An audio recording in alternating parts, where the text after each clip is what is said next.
Welcome back, students. This is the third part of the series of NCERT Indian Polity that we have started for foundation batch Adarshila conducted by Center for Ambition, and this is also the second part of the second chapter that we have started, Rights in the Indian Constitution. I'll also recommend you to watch the previous videos first because there are some concepts that I have cleared in the previous videos, and as it is a continuation series, so there might be some topics jinka concept I have told you before. So I'll not be able to repeat again because that will not be possible for me as it is a very long and lengthy chapter. So repetition of few concepts will be a little problematic for me. So I'll recommend you to watch the previous videos first for a complete understanding. So in the last video, I left the video by saying that right to property was originally was a part of fundamental right. So we had earlier 7 fundamental rights, and then it was repealed by 44th Amendment Act 1978 by Janata government. So now we have 6 fundamental right. And when I say that it was repealed, it was deleted as a fundamental right, it means that we still have right to property in our constitution, but under article 300A part 12 of the constitution, which makes it a legal right, not a fundamental right. Okay. So we'll see a little history of right to property. So right to property was mentioned earlier, originally under Article 19, Clause 1, Subclause F, and also under Article 31 of the Constitution. So, there were two places where we see right to property mentioned as a fundamental right, from where it was deleted. So, why right to property came into being in the first place? So, as we see that जब हम अपने national movement के phase में थे, जब हम freedom struggle के phase में थे, तब जवाहरलाल नेहरू ने हमारी सोसाइटी को देखा और ये बोला कि when the constitution will come into being, हम एग्रीगेरियन रिफॉर्म्स लाएंगे. ठीक है, एग्रीगेरियन रिफॉर्म्स लाएंगे. एग्रीगेरियन रिफॉर्म्स लाने की ज़रूरत क्या पड़ी? बिकॉज एज वी सी कि ब्रिटिश सिस्टम जो स्टैब्लिश हुआ था उसमें बहुत सारे लैंड रेवेन्यू सिस्टम्स थे. तो लैंड रेवेन्यू सिस्टम की वजह से क्या हुआ, जो ज़मींदार थे और पुअर पीजेंट्स थे इन द सोसाइटी, उनके बीच में बहुत इनइक्वालिटी गैप आ गया. So what we saw that there was lot of inequality in the system. ठीक है, तो इस इनइक्वालिटी को मिनिमाइज करने के लिए, ठीक है, हम लोग एग्रीगेरियन रिफॉर्म्स ला रहे थे. ठीक है, सो व्हाट हैपेंड कि इनइक्वालिटी थी, which means that concentration of wealth was also there in few hands. तो इन सब चीज़ों को ये जो सोशल इवल्स थे, इन सबको मिनिमाइज करने के लिए Jawaharlal Nehru said that we will bring reforms which is under article 39. ठीक है, DPSP. This article directs states to bring agrarian reforms in the society. तो इसके अंडर जवाहरलाल नेहरू ने बोला कि हम एग्रीगेरियन रिफॉर्म लाएंगे which makes it a fundamental right. इसलिए राइट टू प्रॉपर्टी हमारा फंडामेंटल राइट बना ओरिजिनली, ताकि हम रिफॉर्म्स ला सके, इनइक्वालिटी खत्म हो सके, concentration of wealth in few hands को मिनिमाइज करा जा सके, रीडिस्ट्रीब्यूशन ऑफ रिसोर्सेज हो सके in the society. So what happened, जब हमने राइट टू प्रॉपर्टी को फंडामेंटल राइट बना दिया, then what we saw that we got a lot of cases regarding land ownership. ठीक है, लैंड सीलिंग्स, लैंड बहुत सारे लैंड ओनर्स आने लगे प्रॉपर्टी को लेके पेटिशंस फाइल करने के लिए. So there was a very unmanageable situation in the society. ठीक है, that we saw. Now if we see that if there is a person, ठीक है, इस पर्सन के कुछ इंडिविजुअल राइट्स होंगे. ठीक है, a person has some individual right and has some natural right. ठीक है, natural right, I can say natural right जैसे कि आपका लाइफ.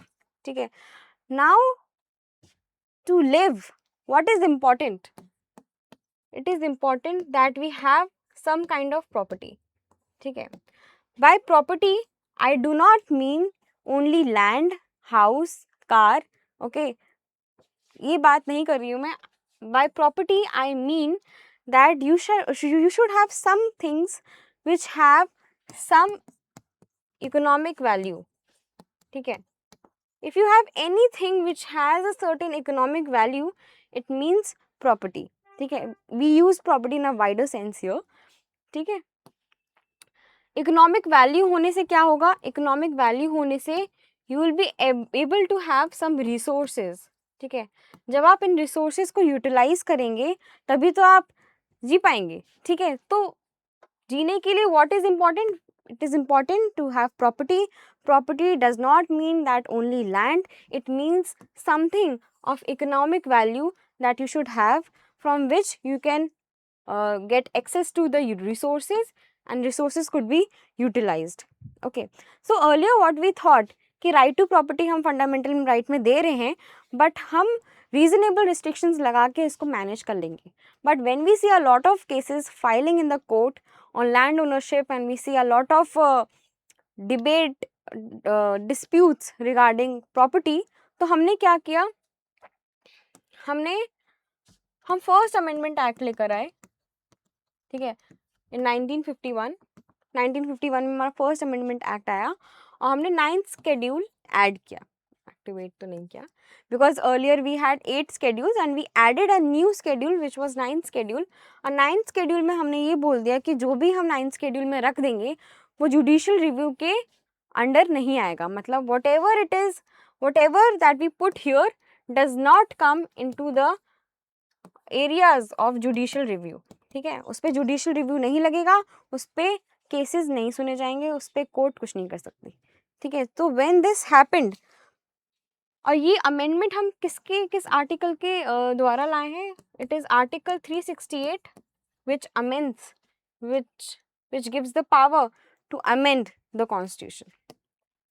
तो जब ये लागू हुआ, जब फर्स्ट अमेंडमेंट एक्ट आया, एंड फर्स्ट अमेंडमेंट एक्ट में हम 9th शेड्यूल लेके आए बाय यूजिंग आर्टिकल 368, तो ये डिबेट उठ गई सोसाइटी में कि क्या पार्लियामेंट हमारी कंट्री में इतना पावरफुल है कि वो फंडामेंटल राइट्स अमेंड कर सकता है. ठीक है, क्योंकि यहाँ पर हम देखते हैं कि राइट टू प्रॉपर्टी को हमने 9th शेड्यूल में रख दिया था, राइट टू प्रॉपर्टी को हटाने की बातें होने लगी थी. ठीक है, तो it was a debate in the society that we see, कि लोग ये क्वेश्चन करने लगे थे कि क्या पार्लियामेंट इतना स्ट्रांग है इंडिया का कि वो फंडामेंटल राइट भी हटा सकता है. On the other hand, if we see article 13 of the constitution,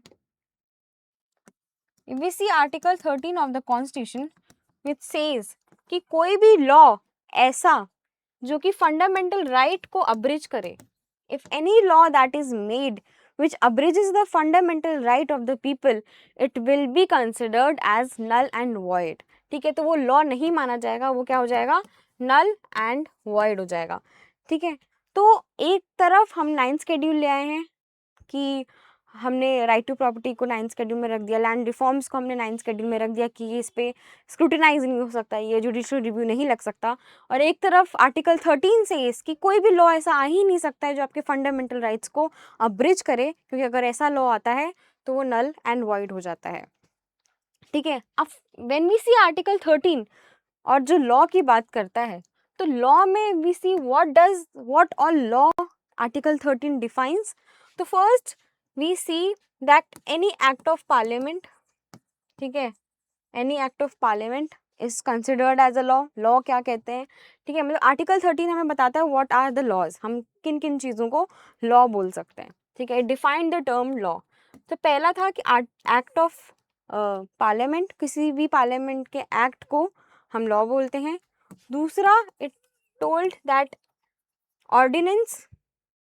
ordinance are temporary laws.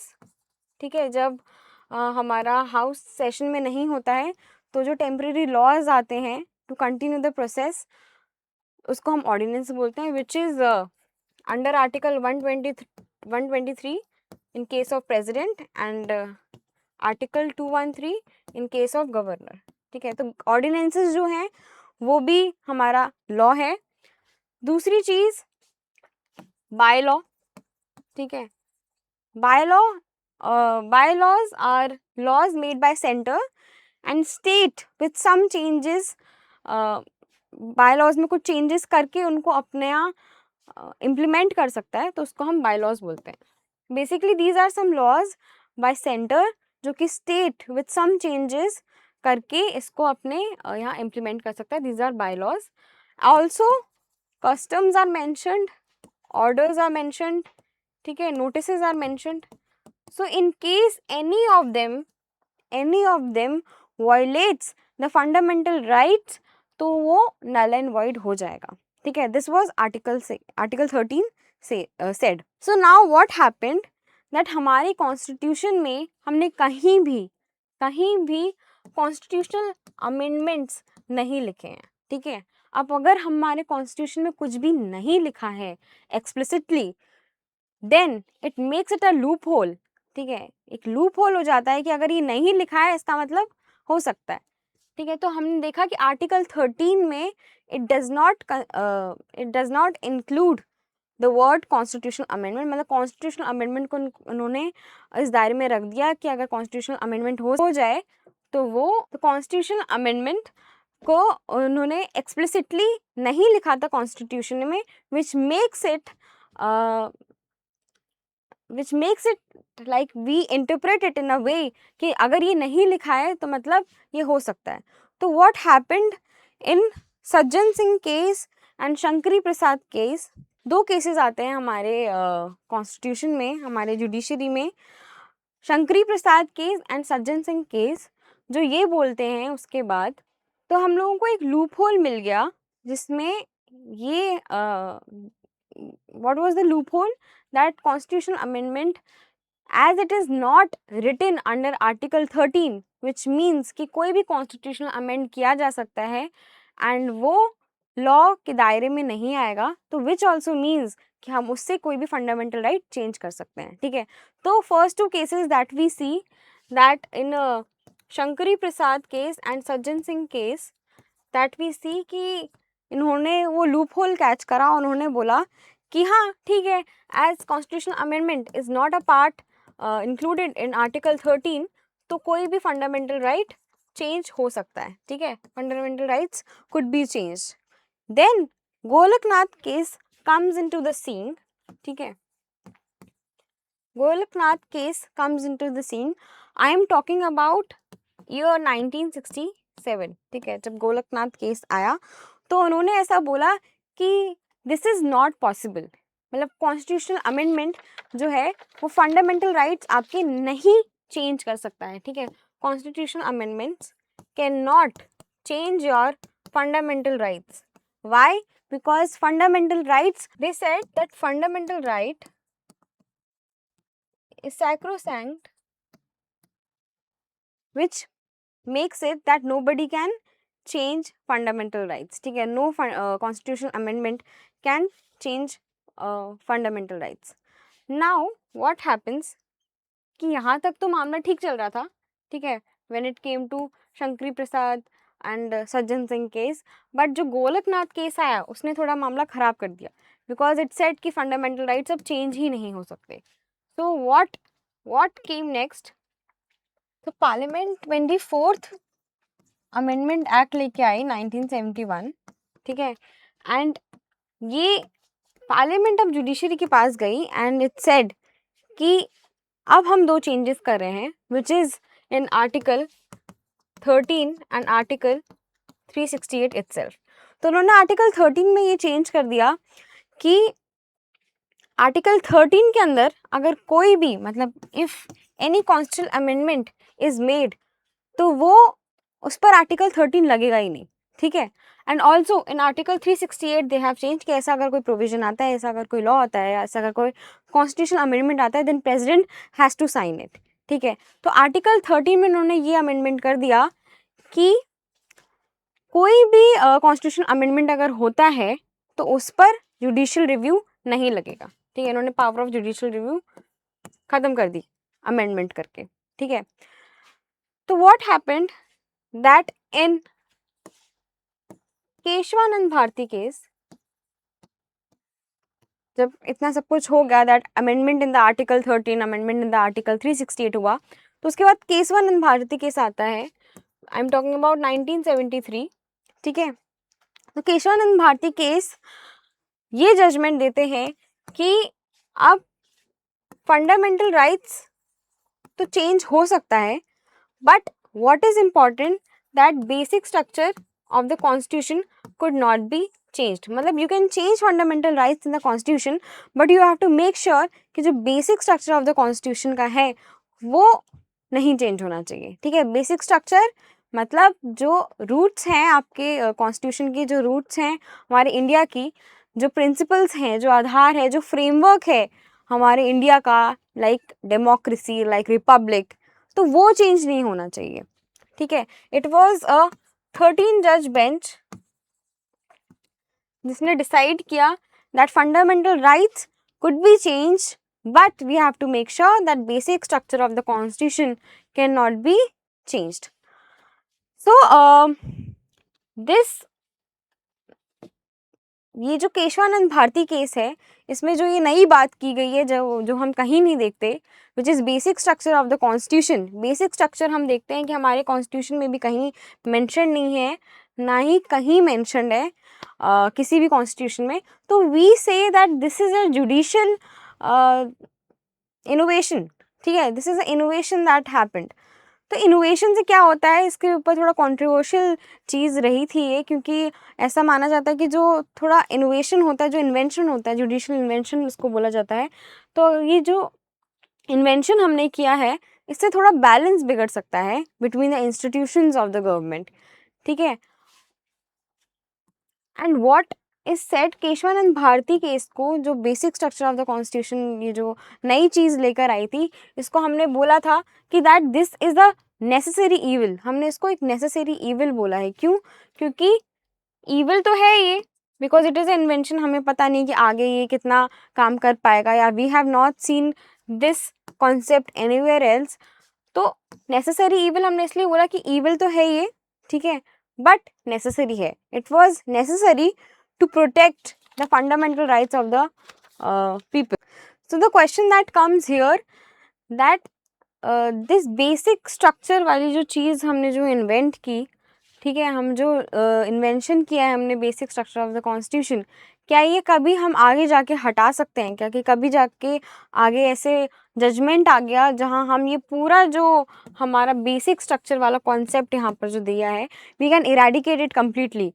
तो the answer is yes, because it is said कि अगर कोई ऐसी बेंच बैठी, ठीक है, अगर कोई ऐसी बेंच बैठी जो कि केशवानंद भारती के से ज़्यादा बड़ी बेंच थी, विच मीन्स 13 जज से ज़्यादा ऊपर की कोई बेंच बैठी, एंड उन्होंने ये डिसीजन लिया that this basic structure of the constitution should be removed, then it could be removed. ठीक है, तो ये हमें लगता है कि basic structure is a part of the constitution और अब ये नहीं हट सकता है, आ गया है तो आ गया है.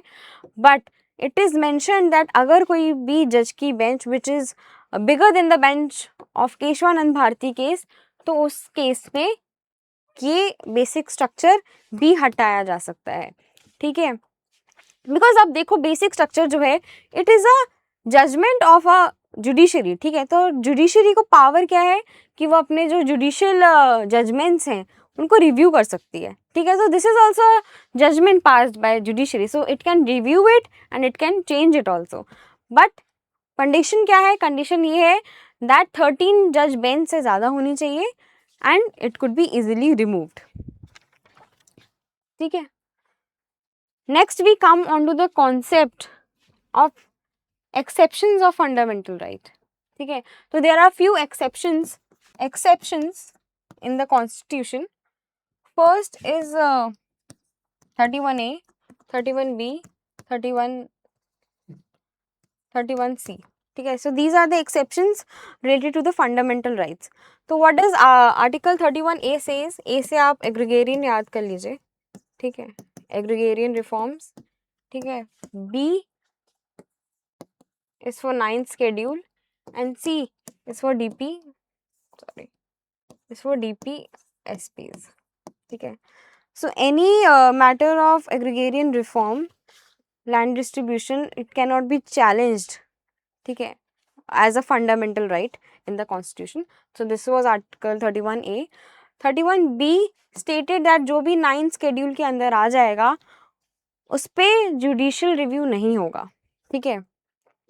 It was a immunity you can say from constitutional invalidity. But अब अगर आप ऐसे बोलो कि कोई भी आप आर्टिकल लेके 9th शेड्यूल के अंदर रख दो और वो जुडिशियल रिव्यू से बच जाए, तो now it is not possible, क्योंकि केशवानंद भारती केस के बाद ये डिसाइड हो गया था दैट इसके बाद जो भी फर्दर जजमेंट्स होंगे या जो भी फर्दर चीज़ें होंगी उसको हम 9th शेड्यूल में नहीं रख सकते. So this has been this practice of putting things in 9th schedule वो अब ख़त्म हो गई है, ठीक है. 31C से हम ये देख सकते हैं, इन case of implementing any DPSPs in the constitution, अगर कोई फंडामेंटल राइट 14 या 19 इन्वोक करने की कोशिश करते हैं तो वो नहीं होगा.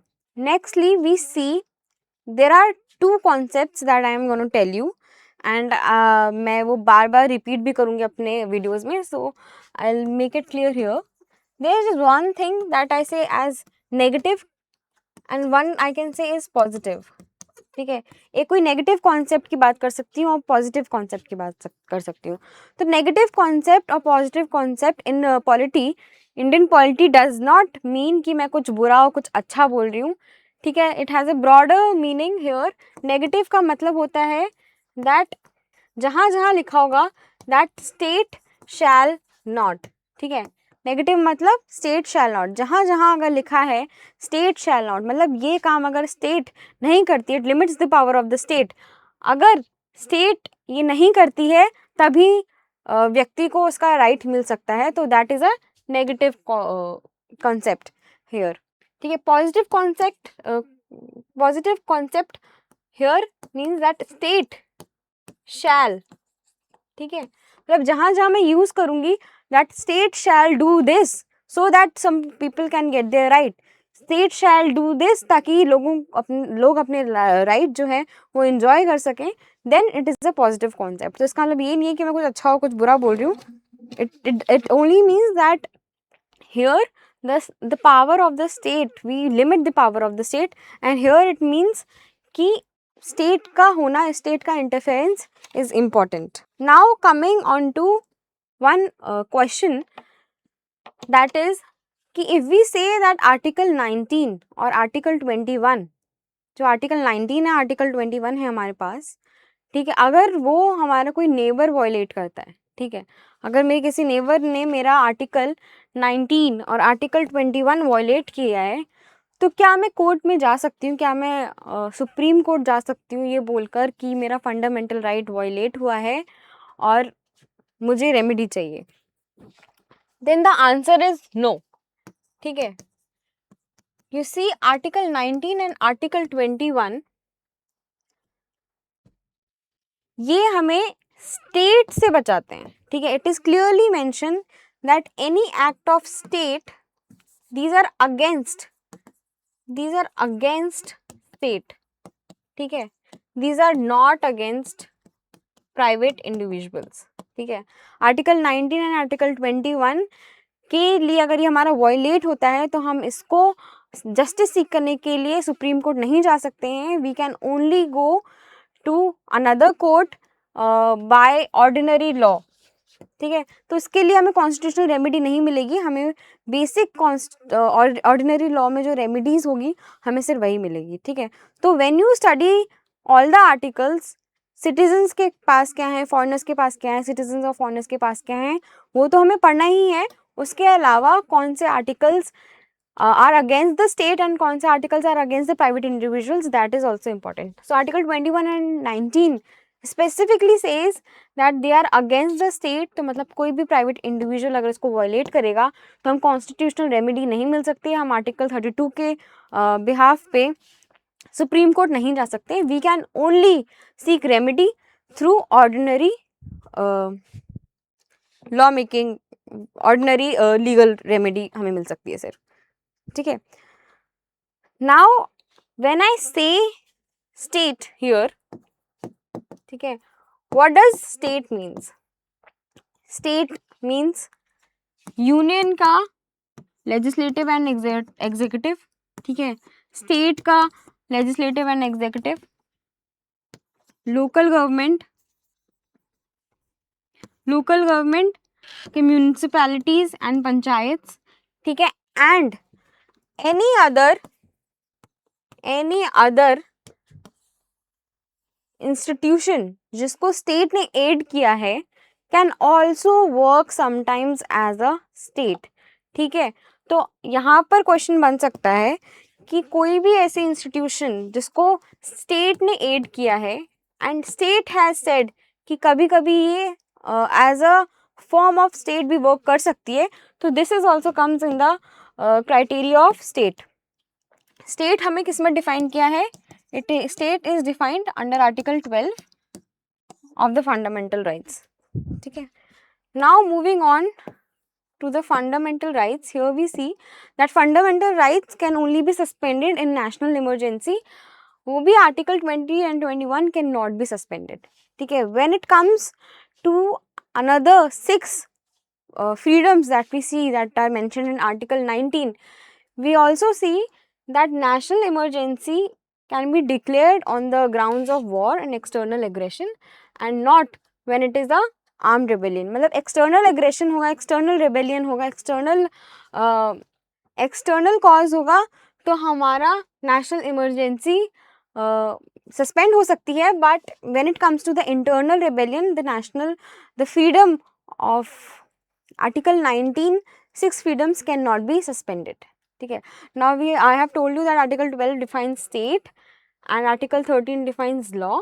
कौन से ऐसे लॉज हैं जो अगर हमारे फंडामेंटल राइट्स को वायलेट करते हैं तो वो भी नल एंड वॉइड हो जाते हैं। Now we come on to article 14।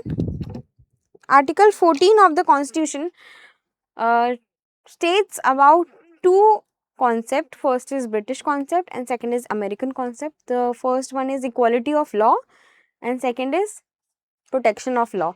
Now this is a negative concept and this is a positive concept. As I have told you, negative means that state shall not, ठीक है, and positive means state shall, ठीक है। तो यहाँ पर equality before law जो है ये बात करता है कि स्टेट को किसी भी पर्सन की जो स्पेशल प्रिविलेज है उससे फेवर नहीं मिलना चाहिए। मतलब everybody is equal before law, ठीक है, नोबडी इज अबव लॉ, चाहे वो रिच हो, चाहे वो पुअर हो, चाहे गवर्नमेंट ऑफिशियल हो या नॉन गवर्नमेंट ऑफिशियल हो, जो भी है there should be absence of any special privilege, ठीक है।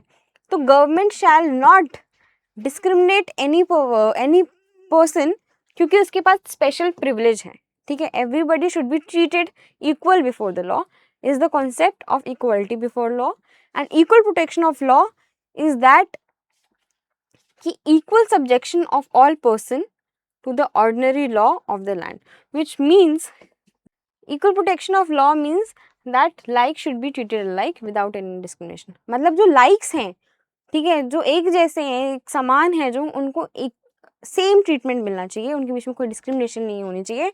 But when we talk about unlikes, ठीक है, then state can discriminate to uplift them, ठीक है, वो हम देखेंगे। For example reservations for SC and ST, reservations हो सकती हैं SC एंड STs के लिए, so to bring them on the ground on the same level as likes, ठीक है। स्पेशल लॉज बन सकते हैं वुमेन और चिल्ड्रन के लिए, so that they could also be treated, they can B put on the same scale of like, ठीक है। इसके एक्सेप्शंस अगर हम देखते हैं राइट टू इक्वालिटी के, तो फर्स्ट एक्सेप्शन हम यहाँ पर देखते हैं, that first exception is president, ठीक है। प्रेसिडेंट को कहीं कहीं ऐसी इम्यूनिटी होती है where we see first is official capacity, ठीक है। अपने ऑफिस में रहते हुए अगर प्रेसिडेंट कुछ ऐसा साइन कर देते हैं या कुछ ऐसा, नॉट आई विल नॉट से कोई क्रिमिनल ऑफेंस, बट अगर ऐसा कोई सिग्नेचर कर दिया उन्होंने, ऐसा छोटा मोटा ऑफेंस कर दिया, then they can be a little immune to it because ये थोड़ा सा उनका एग्जेम्पशन है, ठीक है। But if there is a criminal act offence अगर होता है, देन उनके ऑफिस में रहते हुए उन पर कोई कार्रवाई नहीं हो सकती, he can not be punished while he is in his office. When the term is ended तब उन पे वो कार्रवाई होगी, ठीक है। In case of civil offence, in case of civil offence क्या होगा, he will get a notice of 2 months and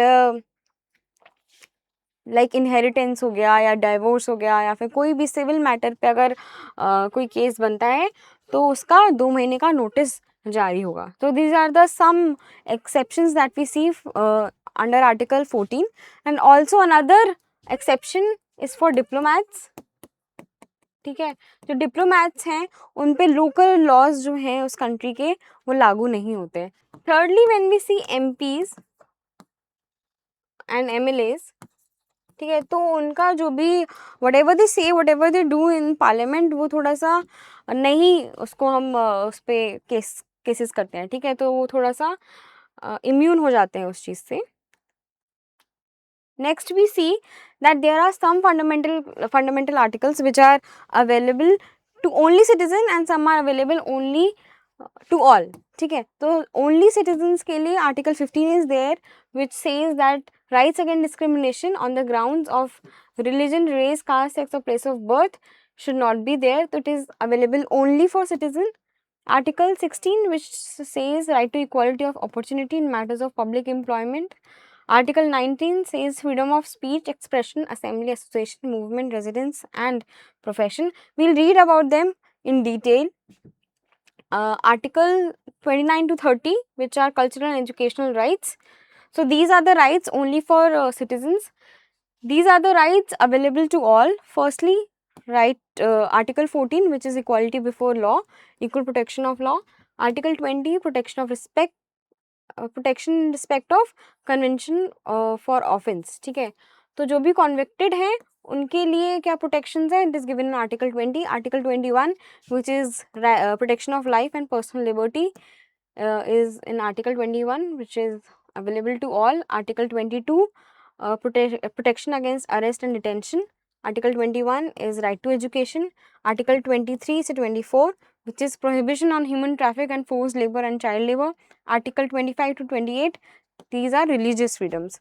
So these are some articles which you have to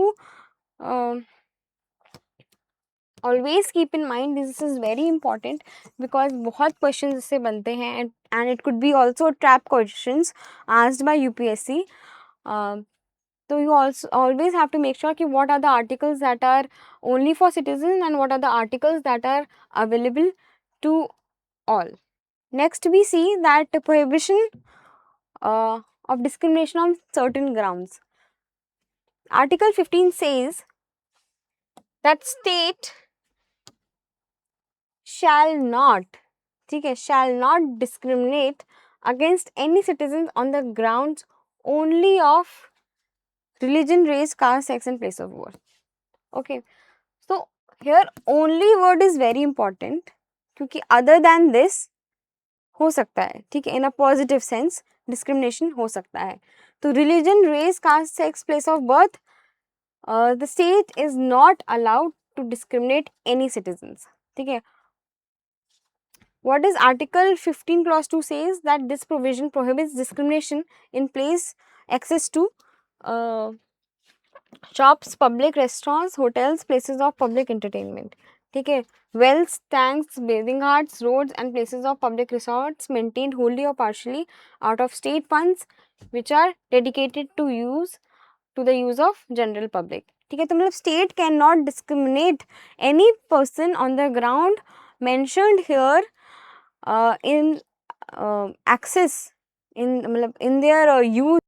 So what does Article 15 says? It says that state shall not discriminate a person to use any areas which are dedicated for general public, ठीक है।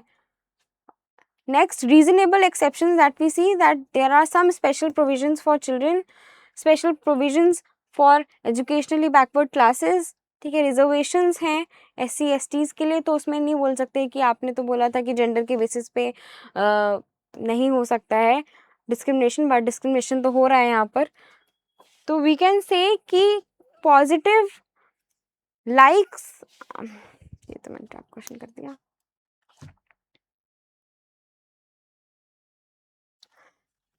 Gender के आधार पर discrimination हो रहा है यहाँ पर।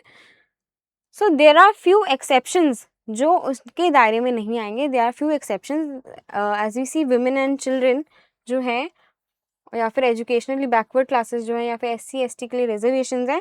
These are affirmative actions, these are positive actions taken by state to uplift their conditions. तो ये discrimination is based on positive ground, तो ये एक्सेप्शन है इसका। Secondly, we see Article 16 which says equality of opportunity to all citizens in the matter related to the public employment or appointment to any office under the state. ठीक है, no person can be discriminated against on the ground only. Here also only is very important. Religion, race, caste, sex, descent, place of birth or residence. So this article is almost same to Article 15, but two words we see are added. First is descent and second is residence. ठीक है, तो इनके ऊपर अगर कुछ भी आता है तो वो first we see descent and secondly we see residence.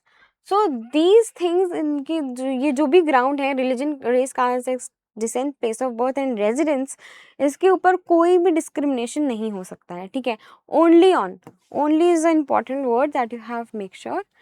ठीक है, अदर दैन दैट हो सकता है। ठीक है, कुछ एक्सेप्शंस ये है कि कहीं कहीं कोई स्टेट रेजिडेंस को लेके आपका स्पेशल लॉज बना सकता है which can be immune to it. ठीक है, reservation for backward classes, reservation for promotion of SCs and ST, carry forward method. Carry forward method क्या होता है कि for example government has given 10 seats for SC candidates and only 7 are filled, so 3 are unfilled seats.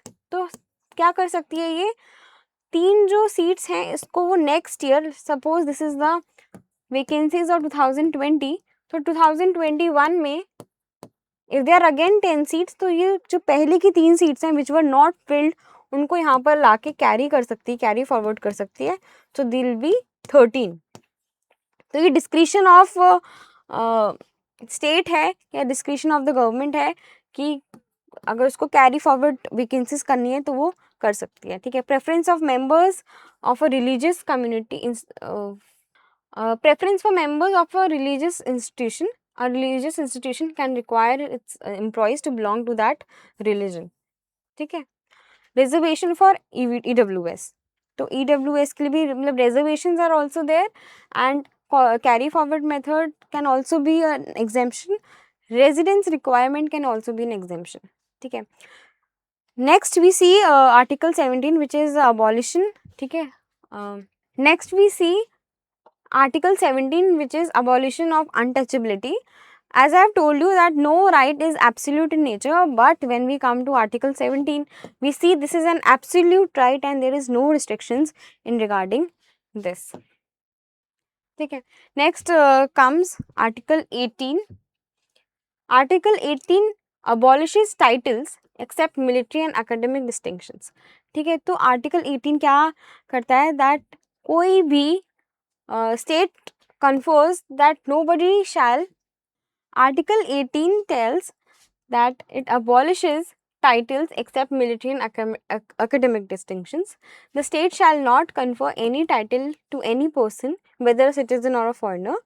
ठीक है, मतलब कोई भी title हम लोग नहीं ले सकते हैं, बट मिलिट्री डिस्टिंक्शंस और एकेडमिक डिस्टिंक्शंस जो हैं वो टाइटल नहीं माना जाएगा। ठीक है, टाइटल हम किसको बोलते हैं, जो हमारे social status in the society को दर्शाता है। ठीक है, जो हो सकता है थोड़ी ऊंच नीच की भावनाएं दर्शा सकता है, फॉर एग्जाम्पल राजा या फिर नवाब या फिर राय बहादुर। So these are the titles which shows your social status in the society. तो आपके मिलिट्री डिस्टिंक्शंस अगर आपको मिलते हैं तो वो सोशल स्टेटस नहीं दिखाता है, shows your rank. Academic distinctions अगर आपको मिलते हैं तो वो आपकी क्वालिफिकेशंस दिखाता है, नॉट योर सोशल स्टेटस। ठीक है, No citizen of India shall accept any title from foreign state. A foreigner holding any office of profit or trust under the state shall not accept any title from a foreign state without the consent of president. मतलब president का consent is important when it comes to foreigners accepting a title. ठीक है, वैसे तो नहीं कर सकता, but president के consent के बिना तो बिल्कुल ही नहीं कर सकता. Military titles, ठीक है. As I have told you कि social status नहीं दर्शाता है. Rank, it tells about the rank, the major, colonel, general and captain. It all tells about the rank of a person. Academic distinction tells about the education qualifications, which is doctor, PhD, MPhil and all. National awards पर अगर आते हैं तो national awards जो हैं वो titles की तरह हम इसको नहीं यूज़ कर सकते. जैसे कि भारत रत्न, पद्म विभूषण वगैरह है, तो हम उसको अपने नाम के आगे as a prefix, as a suffix नहीं यूज़ कर सकते. ठीक है, तो this is an example that आप पद्मश्री राकेश नहीं बोल सकते, आप ऐसे बोल सकते हो कि Rakesh and then you can write in the brackets that Padma Shri awarded. तो he is a awardee of that title. मतलब आपका टाइटल नहीं बन सकता, आप उसको सफिक्स प्रीफिक्स की तरह नहीं यूज़ कर सकते. ठीक है, these are the titles which are prohibited under the Article 18, which is Raja, Nawab, Rai Bahadur and Sir. ठीक है. Okay, so this was the end of the second part of the second chapter that we have started. So I'll meet you in the next part, and we'll be continuing the next remaining articles that are left, and I'll start with Article 19. So I'll see you then. Thank you.